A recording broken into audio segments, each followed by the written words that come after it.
அன்பான மாணவ குழந்தைகளே அனைவருக்கும் வணக்கம். நாம் இன்று பார்க்கக்கூடிய பாடத்தலைப்பு செல். செல்லுனா உங்களுக்கு என்ன ஞாபகம் வருது? அம்மா வச்சுருக்க செல்லை பார்க்குறீங்களா, இல்லை அண்ணன் வச்சு செல்லை பார்க்குறீங்களா? அந்த செல்லு இல்லை. இப்போ நீங்கள் லீவில் தானே இருக்கீங்க, செல்லை தானே பார்த்துக்கிட்டு இருக்கீங்க. அந்த செல்லை பற்றி நம்ம பார்க்க போகிறதில்ல. கட்டடத்தை பார்த்துருக்கீங்க, சுவரை பார்த்துருப்பீங்க. அந்த சுவரில் செங்கற்கள் அடுக்கப்பட்டு கட்டடம் கட்டப்பட்டிருக்கும். அந்த செங்கல் சுவர் எதனால் ஆக்கப்பட்டிருக்கு? செங்கல் சுவரோட அடிப்படை அழகு என்ன? செங்கல். Very good. பக்கத்தில் பாருங்கள், யானை தெரியுதா? இப்போ யானை எதனால் ஆக்கப்பட்டிருக்கு? வெரி குட், செல்களால் ஆக்கப்பட்டிருக்கு. அப்போ நம்ம இந்த பாடத்தில் என்ன பார்க்க போகிறோம்? செல்லை பற்றி தான் பார்க்க போகிறோம். ஒரு செங்கல் சுவரில் செங்கல் தான் அடிப்படை அலகு. அதே மாதிரி உயிரினங்களோட அடிப்படை அலகு எது? செல்லு தான். செல்லு உயிரினங்களுக்கு ஒரு கட்டமைப்பை தருது.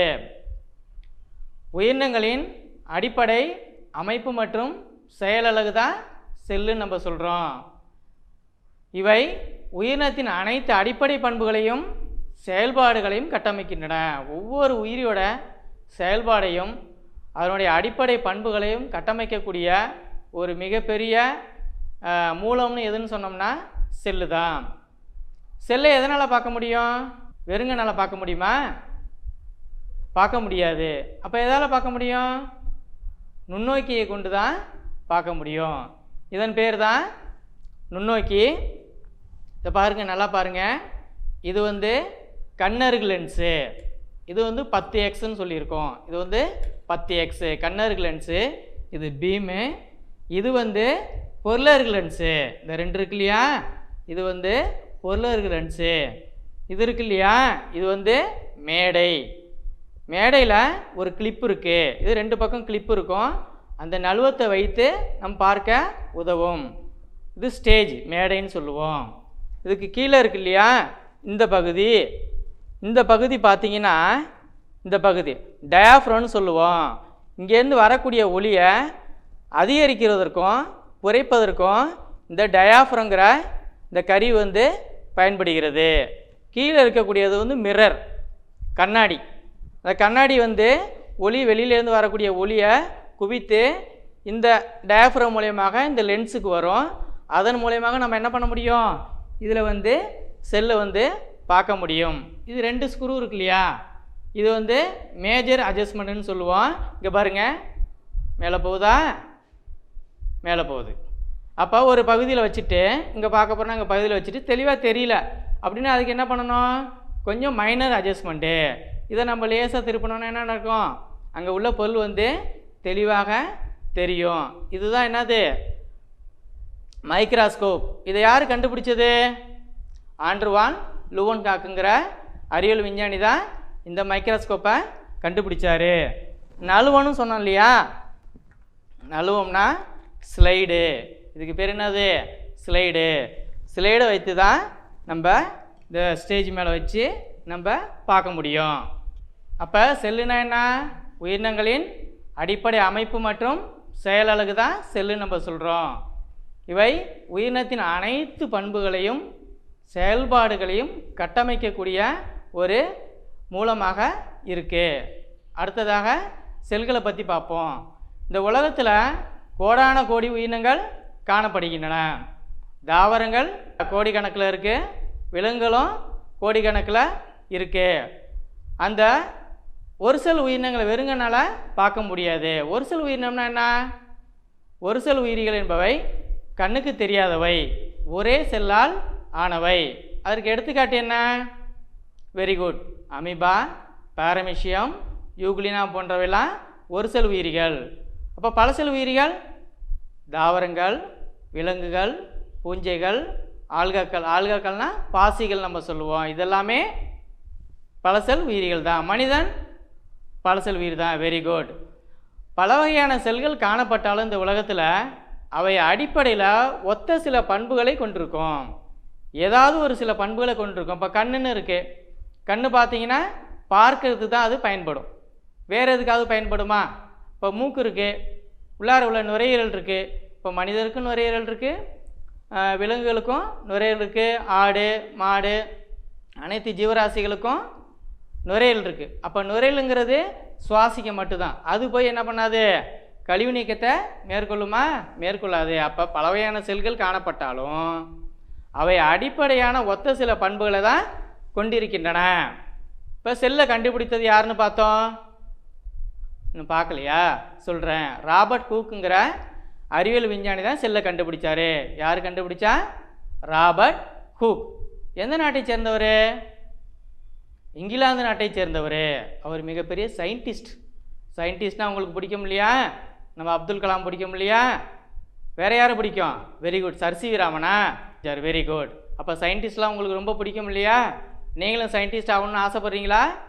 ஆமாம். ஒரு அறிவியல் மாணவன் வந்து சயின்டிஸ்ட் ஆகுறத ரொம்ப மகிழ்ச்சியாக செய்யணும். ஒவ்வொரு செயலையும் செய்யும் பொழுது அவனுக்குள்ளே ஒரு ஆற்றல், ஒரு உந்து சக்தி உருவாகி ஒரு சயின்டிஸ்ட் லெவலுக்கு போக முடியும். அதற்கு என்ன தேவை? ஒரு ஆர்வம் தேவை. அவர் ராபர்ட் ஹூக்கு அறிவியல் அறிஞர் மட்டும் கிடையாது, ஒரு கணித மேதை. நல்லா கணக்கு போடுவார். அப்போ நீங்களும் என்ன பண்ணணும்? நல்லா கணக்கு போடணும். அறிவியலும் கணக்கும் ரொம்ப முக்கியம். மற்ற சப்ஜெக்ட்லாம் முக்கியம் இல்லையா? அதுவும் முக்கியம்தான். இது வந்து கூடுதலாக கவனம் எடுத்து நம்ம படிக்கணும். ஒரு மிகப்பெரிய விஞ்ஞானி ஆகணும்னா அறிவியலும் கணிதமும் இணைந்து நல்லா சிறப்பாக படிக்கணும். இவர் மிகப்பெரிய கண்டுபிடிப்பாளர். அதனால தான் அவரை பற்றி பேசிக்கிட்டு இருக்கோம்.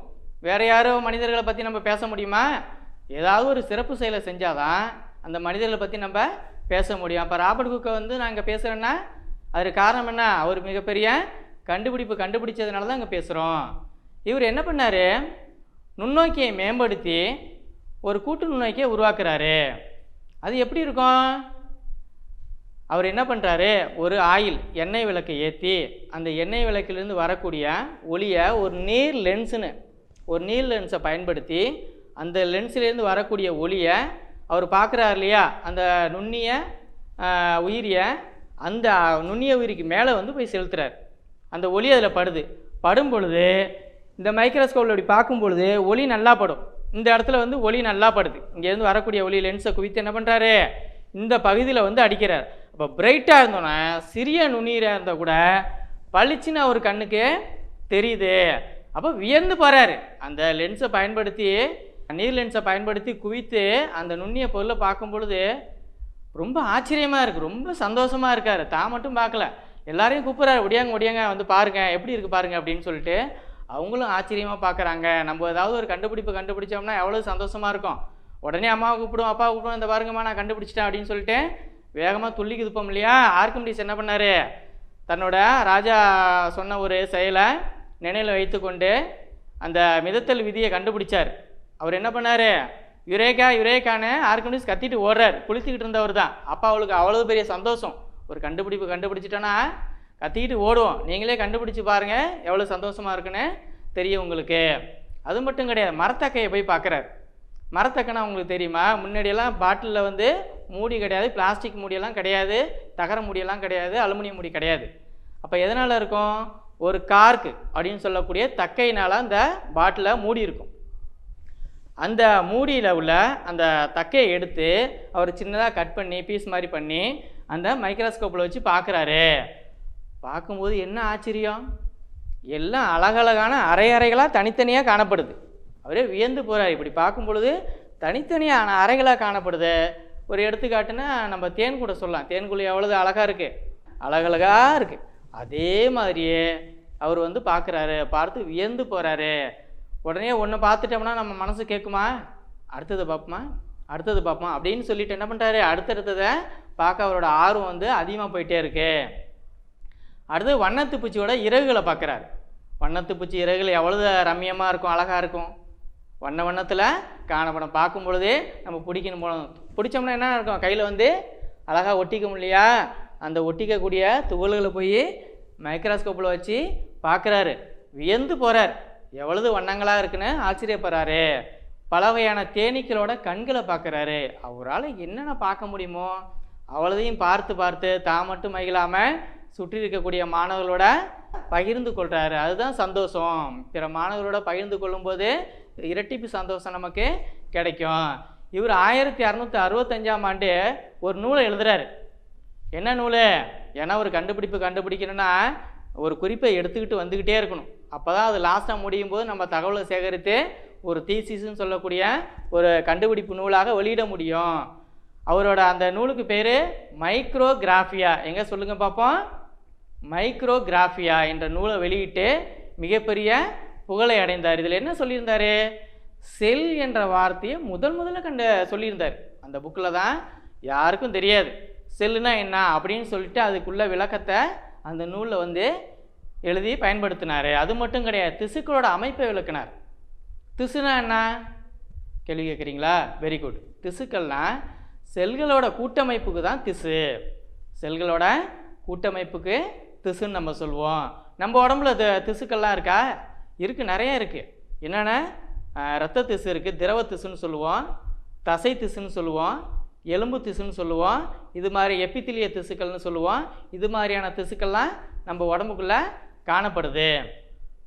லத்தீன் மொழியில் செல்லுலா என்றால் என்ன பேர்? அதுக்கு அறை, ஒரு சிறிய அறைன்னு நம்ம சொல்லுவோம். ஒரு சிறிய அறைன்னு சொல்லுவோம்ல, ஒரு சிறிய அறைக்கு செல் அப்படின்னா ஒரு சிறிய அறை. லத்தீன் மொழியில் செல்லுலா என்பதற்கு சிறிய அறை என்று பொருள். செல்லை பற்றி படிக்கக்கூடிய அறிவியலுக்கு பேர் என்ன? செல் உயிரியல். Very good. செல்லை பற்றி படிக்கக்கூடிய அறிவியலுக்கு பேர் என்னது? செல் உயிரியல். தாவரத்தை பற்றி படிக்கக்கூடிய அறிவியல் பிரிவுக்கு என்ன? தாவரவியல். விலங்கியலை பற்றி படிக்கக்கூடிய அறிவியலுக்கு பேர் விலங்கியல். Very good. அடுத்த தலைப்புக்கு செல்லலாமா? செல்லோட அமைப்பு. செல்லு பார்த்தீங்கன்னா 3 முக்கிய பகுதிகளாக பிரிக்கப்பட்டிருக்கும். அது என்ன சார் 3 முக்கிய பகுதி? ஒன்று, செல்லை சுற்றி காணப்படக்கூடிய வெளி உரையான செல் சவ்வு, அப்படிலாம் பிளாஸ்மா மெம்பரைன் நம்ம சொல்லுவோம். இன்னொரு டிப்பு சொல்லுங்கள், பிளாஸ்மா மெம்பரைன் அல்லது செல் சவ்வு. Very good. அடுத்தது, இரண்டாவதாக திரவ நிலையில் காணப்படக்கூடிய சைட்டோபிளாசம். என்ன பேர்? சைட்டோபிளாசம். ஆங்கிலத்திலையும் சைட்டோபிளாசம் தான் அதற்கு பெயர். செல் சவ்வுக்கு செல் மெம்பரைன், ஆங்கிலத்தில் செல் மெம்பரைன். உட்கரு காணப்படுது. மூன்றாவதாக உட்கரு. முதல்ல வந்து செல் சவ்வு காணப்படுது வெளியுறையாக, இரண்டாவது திரவ நிலையில் சைட்டோபிளாசம் காணப்படுது, மூன்றாவது உட்கரு காணப்படுது. உட்கருக்கு ஆங்கிலத்தில் பேர் என்ன? நியூக்ளியஸ். எங்கள் இன்னொரு சொல்லுங்கள், நியூக்ளியஸ். Very good. இதை எப்படி நமக்கு பார்க்க முடியும், எப்படி இமேஜினேஷன் பண்ண முடியும்? ஒரு எடுத்துக்காட்டாக சொல்லுவோம். வீட்டில் வந்து எல்லாரும் omelette, half boil, full boil எல்லாமே சாப்பிடுவீங்க, பார்த்துருக்கீங்களா? அம்மா வந்து முட்டையை உடச்சி தோசைகளில் ஊற்றுருவாங்க, பார்த்துருப்பீங்க. அப்போ முட்டையை உடச்சி தோசைகளில் ஊற்றுனோன்னே எப்படி இருக்கும்? வெளியில் அப்படியே வெண்மையாக இருக்கும். அதுக்கு என்ன பேர்? சைட்டோபிளாசம். அதுக்கு என்ன பேர்? சைட்டோபிளாசம். திரவ நிலையில் காணப்படக்கூடிய சைட்டோபிளாசம் எப்படி இருக்கும்? ஜெல்லி மாதிரி இருக்கும். எப்படி இருக்கும்? ஜெல்லி மாதிரி இருக்கும். இது ஒளி ஊடுருவக்கூடியதாக இருக்கும்.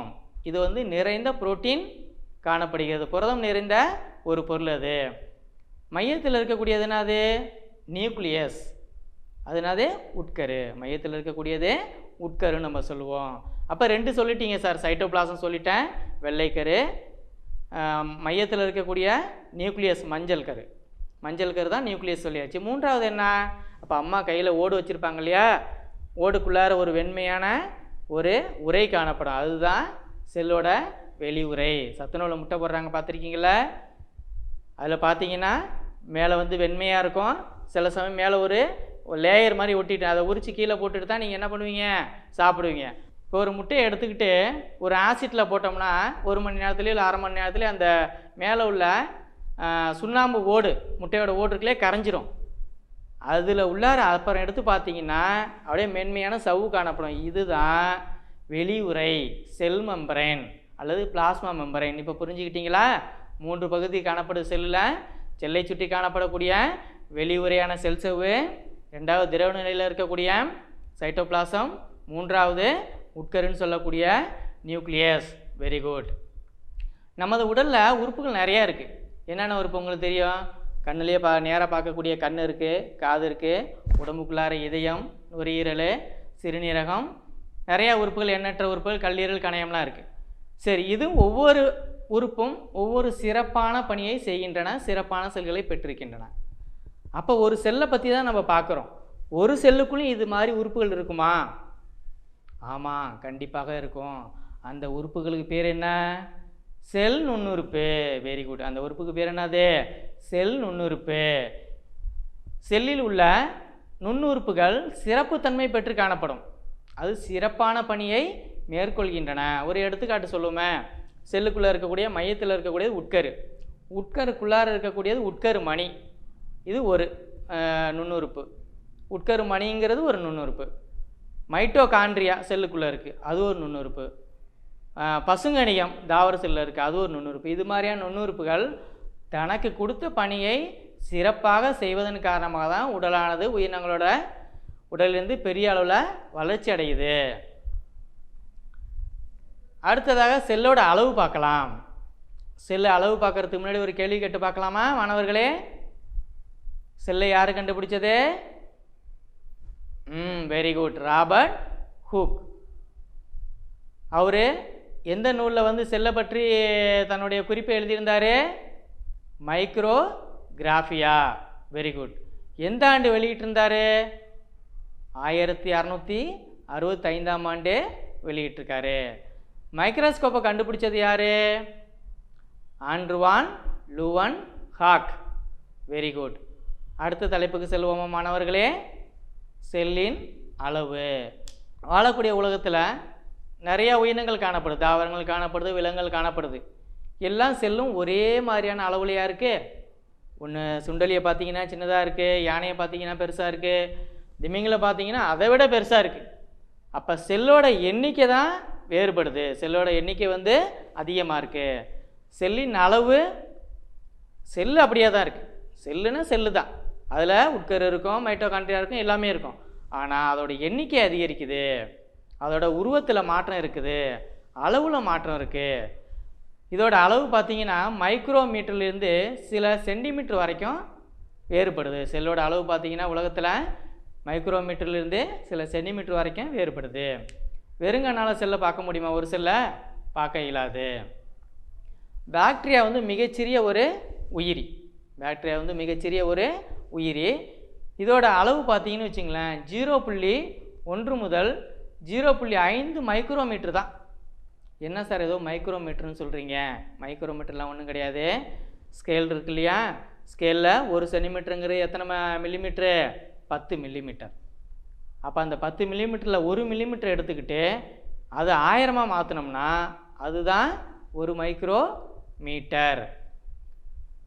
ஒரு செல்லாலான நெருப்புக்கோழி முட்டை தான் ரொம்ப பெருசுன்னு சொல்கிறோம். ஒரு செல்லாலான நெருப்புக்கோழி முட்டை பார்த்துருக்கீங்களா? ஒரு தேங்காய் சைஸில் காணப்படும்.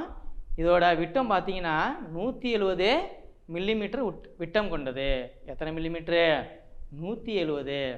இப்போ விட்டம்னு சொல்லியிருப்போம், நீங்கள் கணக்கில் படிச்சிருப்பீங்களா? வட்டம், வட்டத்தில் பாதி விட்டம், விட்டத்தில் பாதி ஆரம்னு படிச்சிருப்பீங்க. அப்போ அந்த விட்டம் தான் 170 மில்லிமீட்டர். நெருப்புக்கோழியில் உள்ள முட்டையோட அளவு 170 மில்லிமீட்டர் விட்டம் கொண்டது. நம்ம உடம்புக்குள்ளே நீளமான செல் எது? நரம்பு செல். நம்ம உடம்புக்குள்ளே நீளமான செல்லு நரம்பு செல். அடுத்த தலைப்புக்கு செல்லாமா மாணவர்களே? செல்லின் வடிவம். நம்ம புத்தகத்தில் கொடுத்துருக்காங்க, 3 செல்லு கொடுத்துருக்காங்க. அப்படியே பார்த்துக்கிட்டே வாரீங்கள. கூடுதல் தகவல் சொன்னால் பக்கத்தில் நோட்ஸை வச்சு அந்த பேனா வச்சு குறிச்சிங்க. நரம்பு செல் கொடுத்துருக்காங்க, இரத்த சிவப்பணுக்கள் கொடுத்துருக்காங்க, தசை செல் கொடுத்துருக்காங்க. இந்த 3 செல்லோட வடிவம் கொடுத்துருக்காங்களா? தேடுறீங்களா? நானே சொல்லிடுறேன். நரம்பு செல்லோட வடிவம் பார்த்தீங்கன்னா நட்சத்திர வடிவம். நரம்பு செல்லோட வடிவம் நட்சத்திர வடிவம். ஒரு நட்சத்திரத்தை பார்க்குற மேலே அது மாதிரியான அமைப்பை பெற்றிருக்கு. சரி, இதோட பணி என்ன? நரம்பு தூண்டல். இப்போ நான் ஒரு விஷயத்த சொன்னால் உங்களுக்கு டக்குன்னு ஞாபகம் வந்துடும். நடந்து போகிறீங்க, ஓடும்பொழுது, பள்ளியோட விட்டு ஓடும்பொழுது காலில் முள்ளு குத்திடுது. முள்ளு குத்துனோடனே உங்களுக்கு என்ன சொல்லுது? ஆன்னு ஒரு சவுண்டை கொடுத்துட்டு கை எங்கே போகுது? காலுக்கிட்ட போயிடுது. எப்படி அது குத்துன உடனே நமக்கு கைக்கு இன்ஸ்ட்ரக்ஷன் கொடுத்து நம்ம கை அந்த இடத்துக்கு போகுது? ஒரு தகவல் பரிமாற்றம். யார் இந்த தகவலை கடத்துறது? ஒயர் மூலிமா கடத்துகிறாங்களா? மின்சாரம் ஏதாவது வருதா? ஒன்றும் கிடையாது. நம்ம நரம்பு இருக்கு இல்லையா, நரம்பு செல்லு தான் அப்படியே உடம்பு முழுவதும் கனெக்ட் ஆகியிருக்கு. டேரெக்டாக மூளையில் போய் ஒரு தகவலை சொல்லி உடனடியாக கைக்கு அந்த தகவலை கொடுத்து போய் இடுறா அப்படின்னு சொல்லி அந்த முள்ளை எடுக்க சொல்லுது. ஒரு சென்சிட்டிவ் ஆர்கன் சொல்லுவோம், புலன் உறுப்புகள்னு சொல்லுவோம். அப்போ சிறுநீரகத்தின் அடிப்படை அலகு என்ன? நெஃப்ரான். உயிரினங்களின் அடிப்படை அலகு செல், சிறுநீரகத்தின் அடிப்படை அலகு நெஃப்ரான். Very good. அடுத்தது போவோம், இரத்த சிவப்பணுக்கள் போகிறோம். இரத்த சிவப்பணுக்கள் பார்த்தீங்கன்னா ஏன் சிவப்பாக இருக்கு? ஹீமோகுளோபின் என்ற நிறமி காணப்படுது. ஹீம் என்றால் இரும்பு, குளோபின் அப்படின்னா புரோட்டீன், எல்லாம் இணைந்து தான் சிவப்பணுக்களாக மாறி இருக்கு. ஆர்பிசின்னு சொல்லுவோம், ரெட் பிளட் செல். அப்போ வேறு ஏதாவது செல்கள் இருக்கா சார் ரத்தத்தில்? ஆமாம் இருக்குது. WBC, white blood cell. வேறு ஏதாவது இருக்கா? இருக்குது, நிறைய இருக்குது. இப்போ 3 மட்டும் நம்ம சொல்லுவோம். அடுத்தது பிளேட்லெட் செல்கள். பிளேட்லெட் செல்கள்னு சொல்லுவோம். இரத்த தட்டுக்கள், பிளேட்லெட் சொல்லுவோம், இரத்த தட்டுக்கள். இந்த செல்கள்லாம் இரத்தத்தில் காணப்படுது. இது ஒரு திரவ திசு. இப்போ ஆர்பிசின்னு சொல்லக்கூடிய இன்னொரு பேர் இருக்குது, எரித்ரோசைட்டுன்னு சொல்லுவோம். இரத்த சிவப்பணுக்களுக்கு இன்னொரு பேர் என்ன? எரித்ரோசைட்டு. என்ன வடிவத்தில் இருக்கும்? வட்ட வடிவத்தில் இருக்கும். கொஞ்சம் குழிந்து காணப்படும், இரு பக்கமும் குழிந்து காணப்படும். முட்டையெல்லாம் சாப்பிடுவீங்க இல்லையா? முட்டையெல்லாம், காஃபி முட்டையெல்லாம் சாப்பிடுவீங்க. நடுப்பகுதியில் அப்படியே தட்டையாக பகுதியில் பார்த்தீங்கன்னா இருபுறமும் குழிந்து காணப்படும். அதுதான் என்னது? இரத்த சிவப்பணுக்கள். இதோட பணி என்ன? நுரையிலிருந்து ஆக்சிஜன் இருக்கு இல்லையா, அந்த இரத்தத்தோட கலந்து உடலோட அனைத்து பாகங்களுக்கும் எடுத்துகிட்டு போகிற பணியை சிறப்பாக செய்யுது இரத்த சிவப்பணுக்கள். தசை செல்கள் என்ன வடிவம்? நீள் வடிவம். எதுக்கு பயன்படுது? சுருங்கி விடுதல். நம்ம கை காலை இப்படி பண்ணுறேன், இப்படி பண்ணும்பொழுது என்ன இருக்குது? அசையுது. அதுக்கு என்ன காரணம்? இந்த தசைகள் தான். 3 தசை இருக்குது. வரி தசை, வரியற்ற தசை, இதய தசை. வரி தசைக்கு இன்னொரு பேர் என்ன? எலும்பு தசை. வரி தசைக்கு இன்னொரு பேர் எலும்பு தசை. எங்கே காணப்படும்? உடம்புல மேற்பகுதியில், கை கால்லாம் காணப்படும். இதோட வேலை என்ன?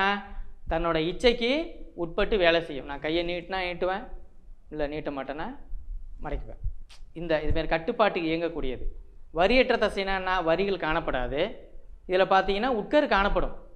தசைகளுக்கு உட்கரு காணப்படும். வரி தசைகள். வரியற்ற தசைன்னு சொல்லக்கூடிய உடம்புக்குள்ளே சிறுநீரகம் மற்றும் உணவு குழல் இருக்கு இல்லையா, அதில் வந்து பார்த்தீங்கன்னா இந்த வரியற்ற தசை காணப்படும். அதுக்கு அடுத்ததாக இதய தசை. இதய தசை பார்த்தீங்கன்னா வாழ்நாள் முழுவதும் சுருங்கி விரியுது. வாழ்நாள் முழுவதும் சுருங்கி விரியத்துக்கு இதய தசை தான். அதுலேயும் உட்கரு காணப்படுது. இது ரெண்டுமே தன்னுடைய இச்சைக்கு உட்படாது. நம்ம சொன்னால் கட்டளை போட்டால் அது கேட்காது. வாயில் உணவு போடுறேன், அப்படியே இங்கே போய் நின்றுக்க, நெஞ்சுக்குள்ளே நின்றுக்க, அப்போ போவாத, அதுக்குள்ளார ஏதோ ஒரு பொருள் மாட்டிட்டு நான் எடுத்துறேன்னா எடுக்க முடியுமா? முடியாது. அது உள்ளார போட்டாச்சுன்னா ஒன்ஸ் உள்ளார போய் அங்கே இறைப்பைக்கு தான் போய் ஆகணும்.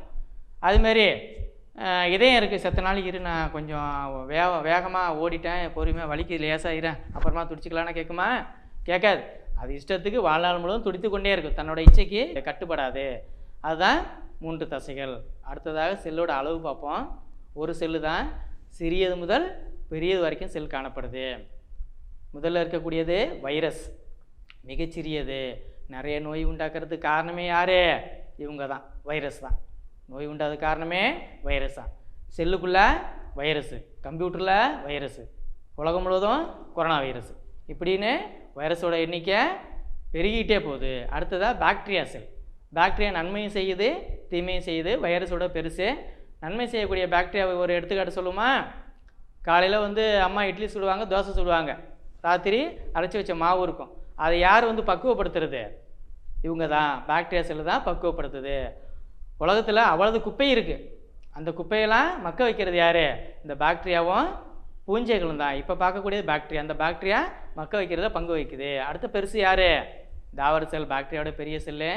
அதை விட பெரிய செல்லு மனித கருமுட்டை செல்லு. அதை விட பெரிய செல்லு தவளை முட்டை. எப்படி பார்க்கலாம் தவளை முட்டையை? இப்போ மழை காலம் ஆரம்பிக்க போகுது. மழை காலத்தில் பார்த்தீங்கன்னா சவுண்டு கேட்கும், தவளையோட சவுண்டு கேட்கும். குளத்தில் பார்த்தீங்கன்னா ஒரு குச்சியில், காட்டாமணி குச்சியில் ஒரு நுரை மாதிரி பந்து மாதிரி இருக்கும். அது என்ன? தவளை வெளிக்கரு விட்டு அந்த நுரை ஷேப்பில் அதுக்குள்ளார நிறைய குட்டி குட்டியான முட்டைகள் மஞ்சள் நிறத்தில் காணப்படாதான் தவளை முட்டை. அதுலேருந்து தான் இளமுயிர் லார்வா வெளியில் வரும். அடுத்ததாக அதை விட பெருசு கோழி முட்டை. கோழி விடக்கூடிய முட்டை இருக்கு இல்லையா, தவளை முட்டையோட பெரிய முட்டை. அதை விட பெரிய முட்டை நெருப்பு கோழி முட்டை. நெருப்பு கோழி முட்டை தான் எவ்வளோ மில்லிமீட்டர்னு சொன்னோம்? 170 மில்லிமீட்டர் விட்டமுடையது. அப்போ சிறியது வந்து வைரஸு, பெரியது வந்து நெருப்பு கோழி முட்டை. இப்போ செல்களோட எண்ணிக்கை, ஒவ்வொரு செல்லுக்கும் ஒவ்வொரு மாதிரியான செல்லோட எண்ணிக்கை உயிரினங்களுக்கும் மாறுபட்டுக்கிட்டே இருக்குது. உலகத்தில் உள்ள உயிரினங்களில் ஒரு செல் உயிரியும் இருக்குது, பல செல் உயிரியும் இருக்குது, 100 செல்லுடைய உயிரியும் இருக்குது, லட்சக்கணக்கில் கோடிக்கணக்கில் உள்ள செல் உயிரினங்களும் காணப்படுது. உயிரினத்துக்கு உயிரினம் மாறுபடும். ஒரு செல் கொண்டவையாக இருக்கலாம் அல்லது பல செல் கொண்டவையாக இருக்கலாம். ஒரு செல் கொண்டவையாக இருக்கலாம் அல்லது பல செல் கொண்டவையாக இருக்கலாம். ஒரு செல் உயிருக்கு எடுத்துக்காட்டு என்ன? Amoeba, paramecium, euglena, chlamydomonas. பல செல் உயிருக்கு எடுத்துக்காட்டு என்ன? ஸ்பைரோகைரா, மாமரம், மனிதன். அப்போ உடம்புல நம்ம மனித உடம்புல கேட்கலாம், எத்தனை செல்கள் சார் இருக்குது? நம்மளுக்கு தெரியணும், நம்ம மனித உடம்புக்குள்ள எத்தனை செல்கள் இருக்குது. தோராயமாக 37 ட்ரில்லியன் செல்கள் காணப்படுது. சொல்லுங்கள், தோராயமாக 37 ட்ரில்லியன். அப்போ அவ்வளவு செல்கள், 37 ட்ரில்லியன் செல்கள் காணப்படுது. 37க்கு பக்கத்தில் 12 0 போட்டுக்கிட்டிங்கன்னா அதான் ட்ரில்லியன் செல்கள். மாணவர்களே, நாம் தாவர செல்லை பற்றி பார்த்தோம் அல்லவா? அதில் உள்ள எப்படி நீங்கள் பார்ப்பீங்க? ஒரு வீட்டில் வெங்காயம் இருந்தால் எடுத்துங்க, அதில் உள்ள மேலே உள்ள தோலை வந்து அப்படி உரிச்சிங்க. இந்த தோல் வருது இல்லையா, இந்த தோல் இருக்குது, இந்த மெல்லிதாக தோல் இருக்குது இல்லையா, இதில் பார்த்தீங்கன்னா ஒரு சாதாரண கண்ணாடிக்குள்ளே வச்சு பார்த்தா கூட சின்ன சின்ன செக்மெண்ட்டாக தெரியும். இந்த பகுதியை வைத்துக்கொள்ளுங்கள், இந்த தெரியுது இல்லையா, இந்த பகுதியை வைத்து இந்த மைக்ரோஸ்கோப்பில் வச்சு பார்த்தோம்னா புக்கில் உள்ள படம் இருக்கு இல்லையா, இப்படி பார்த்தோம்னா புக்கில் உள்ள படத்தில் உள்ள மாதிரியே அழகழகாக அந்த அரையாக தெரியும். அதுக்குள்ளார ஒரு சிறிய உட்கரு இருப்பது தெரியும். சரி, இது வரைக்கும் என்னென்னா நம்ம இந்த பாடத்தில் பார்த்தோம்? தலைப்பில் செல் கண்டுபிடிப்பு பார்த்தோம், செல்லோட அளவு பார்த்தோம், வடிவம் பார்த்தோம், அமைப்பு பார்த்தோம், சிறிய செல்லிருந்து பெரிய செல் வரைக்கும் பார்த்தோம், செல்லோட எண்ணிக்கையெல்லாம் பார்த்தோம். ஒரு சில கேள்விகளை கேட்டு பார்ப்போமா? செல்லை கண்டுபிடித்தது யார்? Robert Hooke. எந்த நாட்டை சேர்ந்தவர்? வெரி குட், இங்கிலாந்து நாட்டை சேர்ந்தவர். ராபர்ட் ஹூக் எழுதி வெளியிட்ட நூலோட பெயர் என்ன? மைக்ரோகிராஃபியா. Very good. எந்த ஆண்டு வெளியிட்டார்? 1665ஆம் ஆண்டு. செல்லை பற்றி படிக்கக்கூடிய அறிவியல் பிரிவுக்கு பேர் என்ன? செல் உயிரியல். Very good. தாவரத்தை பற்றி படிக்கக்கூடிய அறிவியல் பிரிவுக்கு தாவரவியல். செல்லோட அமைப்பை 3 பகுதியாக பிரித்தோம். என்னென்ன பகுதி? 1 வெளி உரையான செல் சவ்வு, திரவ நிலையில் உள்ள சைட்டோபிளாசம், 3 உட்கரு. Very good. இதுவரைக்கும் நாம் செல்லை பற்றிய தகவல்களை அறிந்து கொண்டோமா மாணவர்களே? மீண்டும் அடுத்த வகுப்பில் சந்திப்போம். நன்றி, வணக்கம்.